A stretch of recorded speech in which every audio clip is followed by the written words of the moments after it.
Good morning, everyone. Science and Technology, Standard 9, Subject Teacher, Garte Anil. Now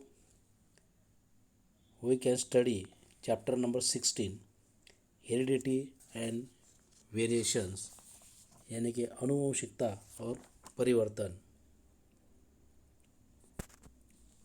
In this chapter, Mendel experiment on dihybrid cross यानी कि Mendel की द्विसंकर संतति.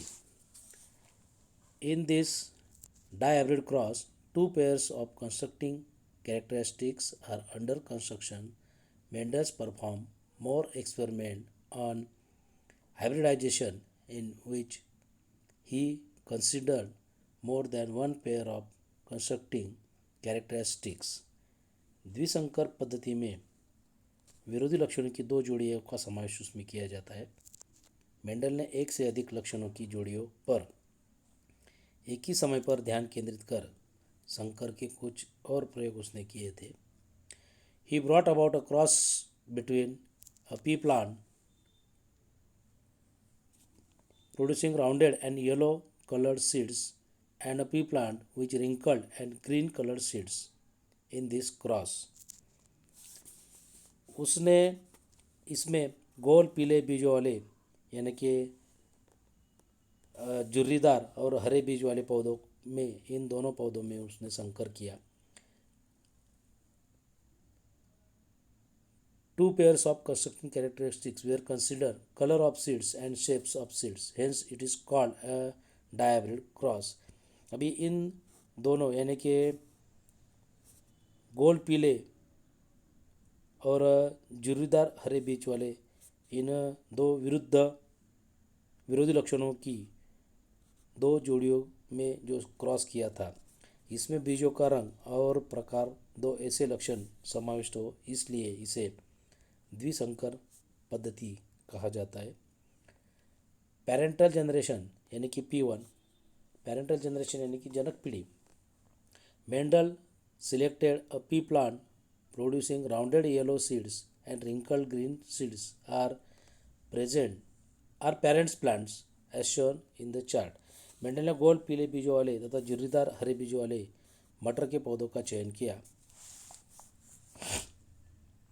Mendel experiment of dihybrid cross. Mendel का द्विसंकर संतति का प्रयोग.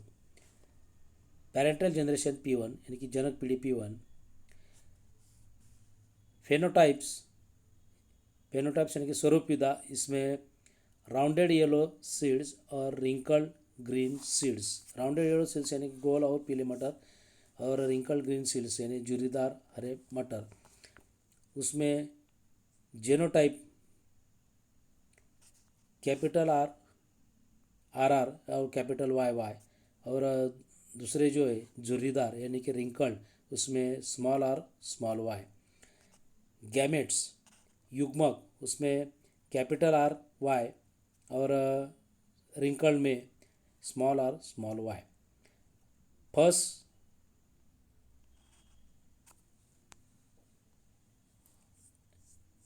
Filial generation F1 यानी कि इसमें पहली पीढ़ी जो है वो capital R capital Y small Y, यानी कि राउंडेड येलो सीड्स यानी कि उसकी जो फेनोटाइप है वो फेनोटाइप गोल पीले मटर वाली उसमें मिलती है. उसके बाद पेरेंटल जनरेशन P2 जनक पीढ़ी दूसरी, सेल्फिंग इन F1 और F1 यानी कि स्वयं के परागण से होने वाली. इसका फेनोटाइप जो है वो है राउंडेड येलो सीड्स यानी कि गोल पीले मटर उसमें आते हैं. फेनोटाइप राउंडेड येलो सीड्स यानी जेनोटाइप उसमें आ गया capital R capital Y small Y. और राउंडेड येलो सीड्स में capital R capital Y small Y. इसमें गैमेट्स आते हैं यानी कि युग्मक, उसमें capital R capital Y small R capital Y, और दोनों जो है वो small R small Y. Second one capital R capital Y, capital R small R capital Y और स्मॉल आर और स्मॉल वाई. ये जो है ये सेकंड फिलियल जनरेशन यानी कि F2 इसमें आती है. उसके बाद एक now see the chart. Male gametes और female gametes.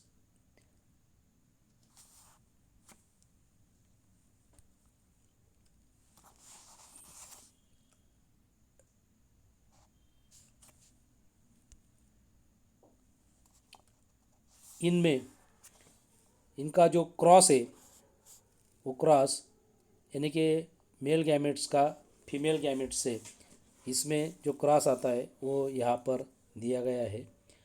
Based on the construction from monohybrid cross,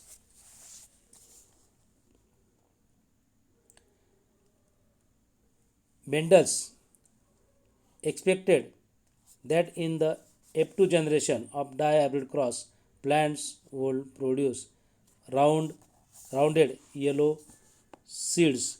एक संकर प्रयोग के निष्कर्षों के अनुसार द्विसंकर प्रयोग में F1 पीढ़ी के पौधे पीले गोल मटर उगेंगे, ऐसे मेंडल की अपेक्षा थी. Mendel expect that in the F2 generation of dihybrid cross, plants would produce rounded yellow seeds. He was proved right. Though the genotype of these plants are capital R, small r, capital Y, small y, there are phenotypes was like the parents producing rounded yellow seeds because yellow color is dominant over green and rounded shape is dominant over wrinkled due to the combination of two different characteristics in the F1 generation of the dihybrid cross. These plants are called dihybrid plant. अभी इनमें मटर के पौधों की जनुक विधा capital Y capital R small R होते हुए भी स्वरूप विधा उनकी जो है वो पीले गोल मटर उगाने वाले पौधों की तरह ही थी, क्योंकि पीले रंग का घटक रंग हरे रंग के जनुक से वो प्रभावी था तथा गोल आकार नियंत्रित करने वाला जनुक झुर्रीदार बीजों से प्रभावी था. द्विसंकर प्रयोग के पीढ़ी के पौधे को दो लक्षणों के समावेश के कारण उसको डायहाइब्रिड यानी कि द्विसंकर उसको कहते. Plants of the F1 generation is dihybrid cross produce four types of gametes: capital R, capital Y, small r, capital R, small r, capital Y, or small r or small y. Of these gametes, capital R, capital Y, r, small y are similar to those of the F1 generation. F1 पीढ़ी के चार प्रकार के युग्मक उनसे बनते हैं. इनमें यह युग्मक capital R capital Y, capital R small Y, small R capital Y और स्मॉल आर स्मॉल वाई. इसी प्रकार कैपिटल आर और कैपिटल वाई और स्मॉल आर स्मॉल वाई ये युग्मक P1 यानी कि पहली संतनी पीढ़ी के युग्मक के जैसे ही वो होते. F2 generation is form through the selfing of F1 plants. F1 पीढ़ी के पौधे का स्वरूप स्वफलन उसमें होता है. The pattern of inheritance of characteristics from P1 to P2 is shown in brief in the table given on the page 187, and an activity about its presentation in the form of ratio has been given in the box.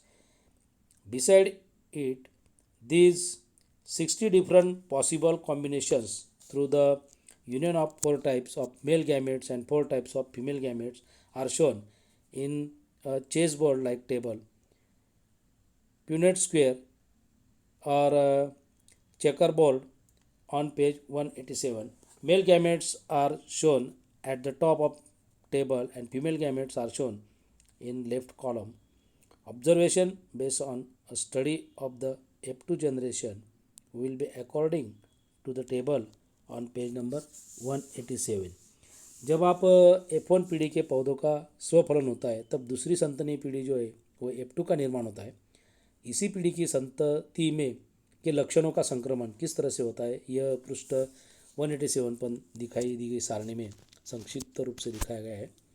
वह सूत्र रूप में किस तरह से प्रस्तुत करते हैं इसका विवरण तालिका के बगल में दी गई चौखट में दिया गया है। 4 प्रकार के पुयुग्मक और 4 प्रकार के श्री युग्मक के संकर से जो 16 अलग अलग मेल बनते वे शतरंज जैसे चौखट वाले फलक में दर्शाए गए हैं। इस फलक के शीर्ष स्थान पर पुयुग्मक और बगल में श्री युग्मक है और दूसरी संतनी पीढ़ी के अध्ययन पर आधारित प्रेक्षण पृष्ठ क्रमांक 186 पर दी गई सारणी के अनुसार ही वो होते हैं। जेनेटिक डिसऑर्डर्स यानी कि अनुवांशिक विकृति, diseases or disorders according to the abnormalities in chromosomes and mutation in the genes are called genetic disorders. Chromosomal abnormalities include either increases or decreases in number and deletion or translocation of any parts of the chromosomes. Examples are physical disorders like cleft lip, albinism, and psychological disorders like sickle cell anemia, hemophilia, etc. Genetic disorder यानी अनुवांशिक विकृति गुणसूत्रों की अपसामान्यता के कारण या जनुकों में उत्परिवर्तन के कारण होने वाले जो रोग होते हैं उन्हीं को अनुवांशिक विकृति कहते हैं। और इस विकृति में गुणसूत्र की जो संख्या है उसमें कम होना या अधिक होना, इस प्रकार से वो विकृतियाँ तैयार होती है। गुणसूत्रों की किसी भाग का लोप अथवा स्थानांतरण जैसी स्थिति का उसमें समावेश होता है। उदाहरणार्थ फाके ओठ, रंजकहीनता जैसे शारीरिक व्यंग तथा सिकल सेल, रक्ताल्पता, हीमोफीलिया जैसी शरीर क्रियाओं में दोष, ये कुछ अनुवांशिक विकृति के कुछ उदाहरण उसमें है। Human being have 46 chromosomes in the form of 23 pairs. मनुष्य में 46 गुणसूत्र की 23 जोड़ियों के रूप में वो 46 गुणसूत्र रहते हैं। There is a great variation in the size and shape of the chromosomal pairs. These pairs have been numbered. Out of 23 pairs, 22 pairs are autosomes and one pair is of sex chromosomes यानी कि ऑलोसोम्स उसको कहा जाता है। Chromosomes in women are represented at 44 plus XX and in the men as 44 XY यानी कि मनुष्य में 40 गुणसूत्र की 23 जोड़ियाँ वहाँ पे होती है। गुणसूत्र की जोड़ियों का आकार और आयतन उसमें भी भिन्नता होती है और इन जोड़ियों को अनुक्रमांक दिए गए हैं। गुणसूत्रों की 23 जोड़ियों में से 22 जोड़ियाँ जो रहती है वो अलिंगिक गुणसूत्र की होती है और एक जोड़ी जो रहती है वो लिंग गुणसूत्रों की होती है। स्त्रियों में ये गुणसूत्र 44 प्लस XX इस तरह से होती है और पुरुषों में 44 प्लस XY ऐसे वो दर्शाते हैं। Mendel has shown in his experiment that there exist two types of genes, dominant and recessive. Mendel ने अपने प्रयोग में कारकों के अर्थात जनुकों के 2 प्रकार बताए। उनमें एक डोमिनेंट एंड रिसेसिव यानी कि प्रभावी तथा अप्रभावी ऐसे शब्दों की उसने उसमें रचना की थी। If we take into account the number of chromosomes in human cell, their sex related types, these types of genes on the chromosomes, dominant and recessive, we can see when genetic disorder originate and how they are inherited. मानवीय कोशिकाओं में गुणसूत्रों की संख्या,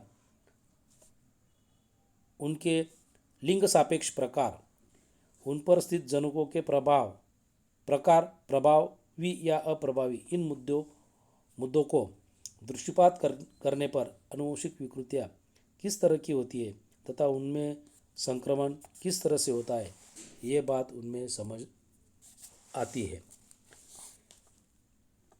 disorder due to chromosomal abnormalities यानी कि गुणसूत्रों की अपसामान्यता के कारण निर्माण होने वाली विकृतियाँ।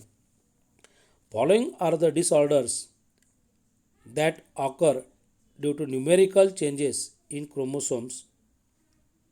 Offsprings are not sterile in there is change in the number of autosomes is less। गुणसूत्रों की कुल संख्या में बदलाव आने पर नीचे दी गई दो समस्याएं उसमें होती है। Instead if there is an increase in number of any autosomes pair, physical और mental abnormalities arise and the lifespan is shortened with a shortened lifespan। Following are some disorders। इसमें विपरीत अर्भकों की कुल गुणसूत्रों की संख्या में किसी अलिंगी गुणसूत्रों की जोड़ी अधिक हो जाने पर बालकों के शारीरिक अथवा मानसिक दोष उसमें निर्माण होते हैं तथा उनकी आयु मर्यादा वो भी उसमें कम होती है। इनमें कुछ विकृतियाँ नीचे दी गई है। फर्स्ट वन डाउन सिंड्रोम यानी कि 46+1 ट्राइसोमी ऑफ 21 क्रोमोसोम्स यानी कि डाउन सिंड्रोम तथा मंगोलिकता उसे कहा जाता है। डाउन संलक्षण 46+1 यानी कि 21 के गुणसूत्रों की त्रिसमसूत्री अवस्था उसको कहते हैं। Down syndrome is a disorder arising due to chromosomal abnormality. This is the first disorder and describe chromosomal disorders in human being. This order is characterized by the presence of 47 chromosomes. It is described as trisomy of the 21st chromosomes. Infants with this disorder have one extra chromosomes with the 21st pair in every cell of their body. Therefore, they have 47 chromosomes instead of 46. Children suffering from Down syndromes are usually mentally retarded and have a short lifespan. Mental retardation is the most prominent characteristics. Other symptoms include short height, short wide neck, flat nose, short finger, scanty hairs, single horizontal crease on palm, and life expectancy of about 60 to 20 years। अब ये गुणसूत्रों की असामान्यता का कारण होने वाले down syndrome यानी मंगोलिकता यह एक विकृति यानी डिसऑर्डर है। यह मानव के संदर्भ में खोजी गई तथा वर्णन की गई पहली गुणसूत्रीय विकृति है। इसमें गुणसूत्र प्रारूप में कुल 47 क्रोमोसोम्स यानी गुणसूत्र उसमें दिखते हैं। इस विकृति को ट्राइसोमी ऑफ 21 यानी कि एकाधिक द्विगुणितता 21 ऐसा भी उसको कहा जाता है, क्योंकि इस विकृति में अर्भक के शरीर की सभी कोशिकाओं में 21वें गुणसूत्र की जोड़ी के साथ एक अधिक 21वां गुणसूत्र इसमें होता है। इसी कारण ऐसे अर्भक की कोशिकाओं में 46 की जगह 47 गुणसूत्र उसमें दिखाई देते। ऐसे बालकों को गतिमंद और दुर्लभतम मामले में अल्पायुषी होने की आशंका उसमें होती है और मानसिक वृद्धि में बाधा ये सबसे बड़ा प्रमुख कारण उसमें है। सेकेंड वन टर्नर सिंड्रोम्स यानी कि मोनोसोमी ऑफ एक्स क्रोमोसोम्स यानी टर्नर सिंड्रोम्स यानी टर्नर संलक्षण। As with autosomes abnormalities in sex chromosomes also causes some disorders. Turner syndrome or 44 plus X arises due to either inheritance of any one X chromosomes from parents or due to inactivation of the gender related parts of X chromosomes.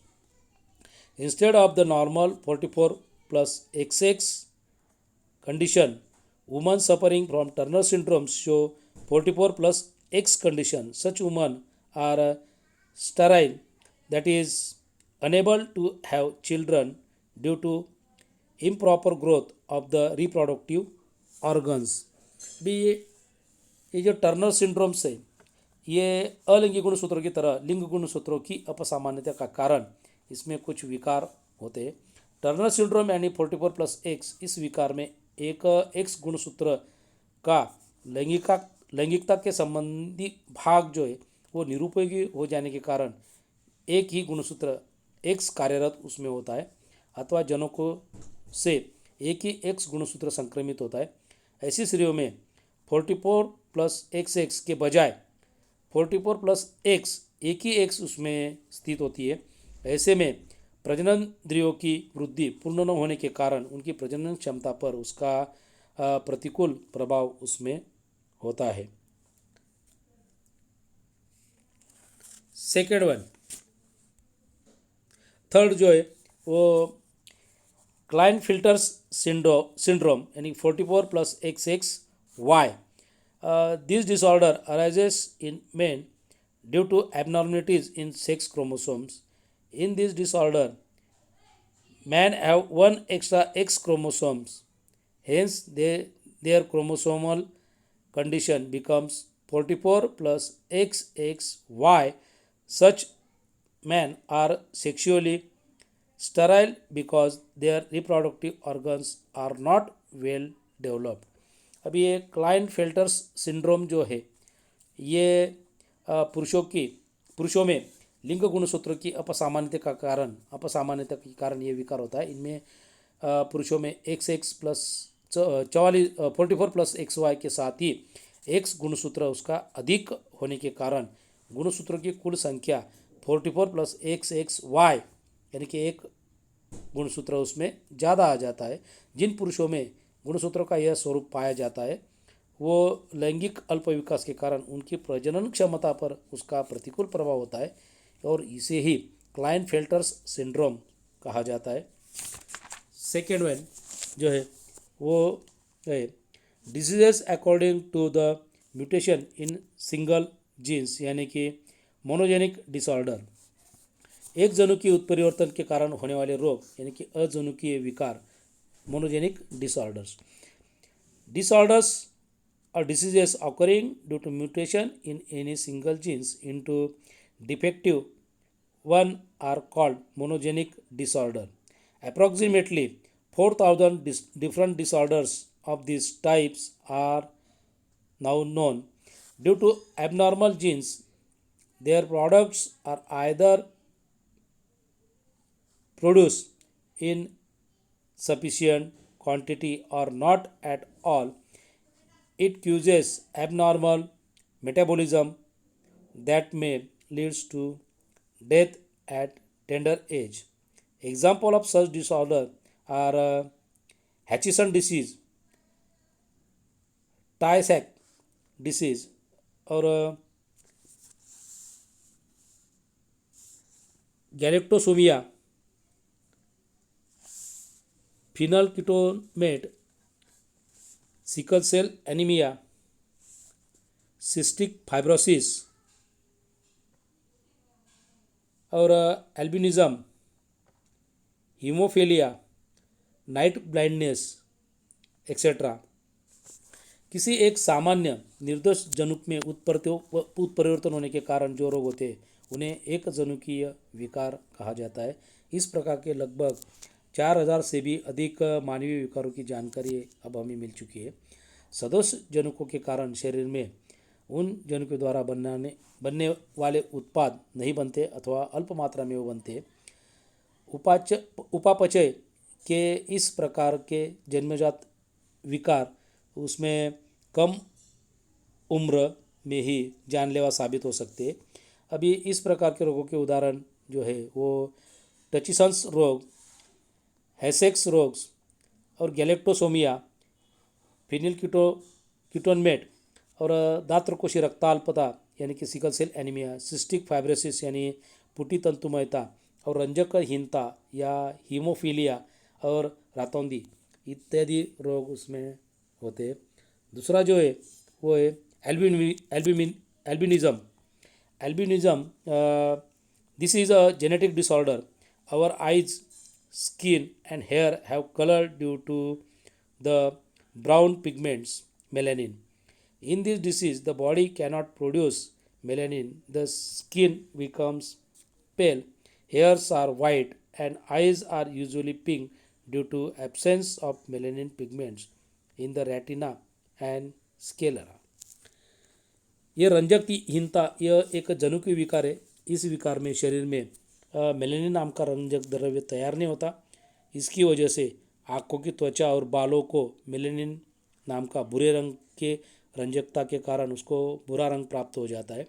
रंजकहीन व्यक्ति की त्वचा निस्तेज होती है, बाल सफ़ेद होती है, आँखें सामान्य तौर पर गुलाबी होती है क्योंकि आँखों की पुतली और दृष्टिपटल में रंजक द्रव्य नहीं होता।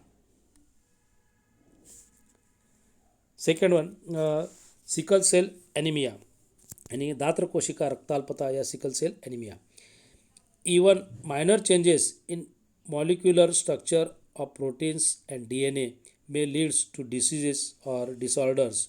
Normally, hemoglobin as glutamic acid as the sixth amino acid in its molecular structure. However, if it is replaced by valine,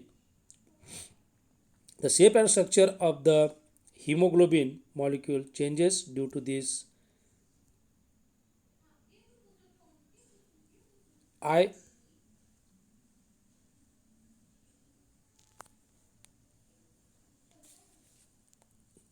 cryothorax or red blood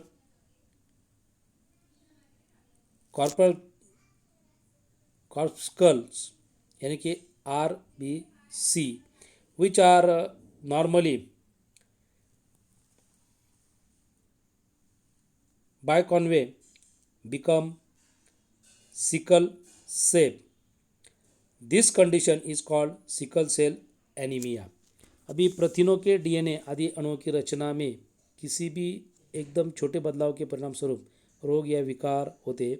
haemoglobin की अनुरचना का छठा अमीनो अम्ल जो ग्लूटामिक अम्ल होता है इसकी जगह वेलिन अम्ल ले लेता है और हीमोग्लोबिन के अणु की रचना में परिवर्तन आ जाता है। इसी के कारण लाल रक्त कणिकाओं का उभयतल सामान्य आकार बदलकर वे हंसिए के आकार की हो जाती है।